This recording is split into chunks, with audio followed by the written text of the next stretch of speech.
ងចាប់ចាន់ថ្លាដាក់ក្នុងបាញ់ដង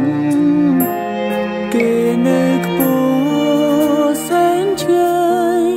ដៃខ្លីខ្ញុំមិនអាចឈរចិត្តគួចបងបានត្រឹមតែថ្នមក្នុងក្តីស្រមៃតើខ្ញុំគួរតែធ្វើយ៉ាងណាមានអោកាំងបានក្បែរជីវាជាគូកបស្រី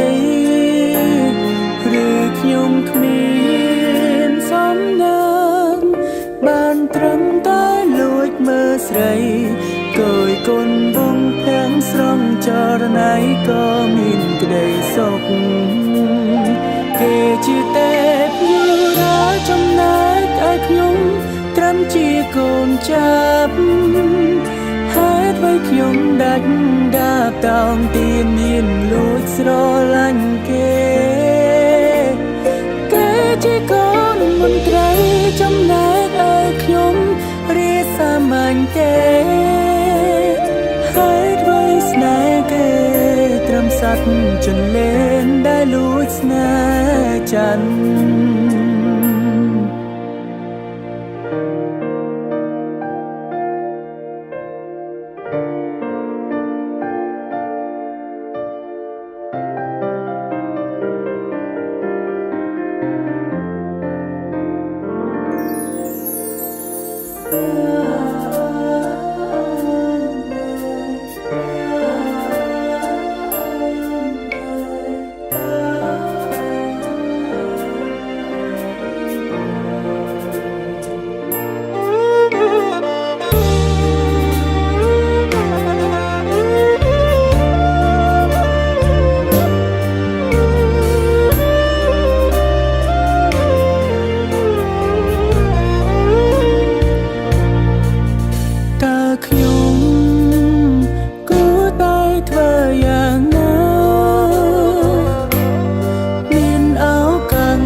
ក្បែរជីវាជាគូក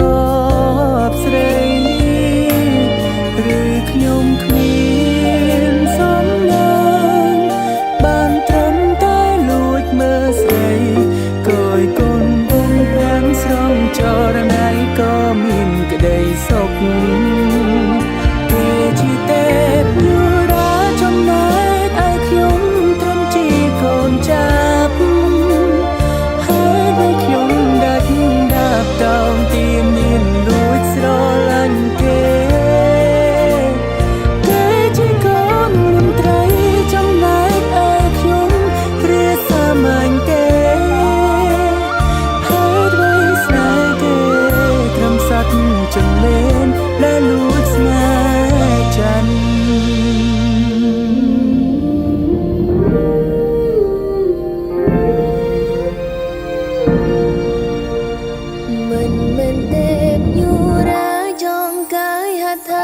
ចាប់ដូចរូបបង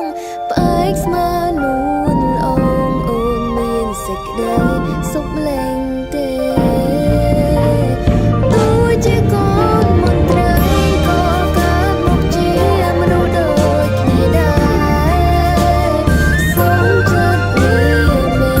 សូមបងទាំងក្បែរចេញបនទីរៀននឹងកូនមន្ត្រីសូមភ្ជាប់និស្ស័យស្នេហ៍គ្រប់ជី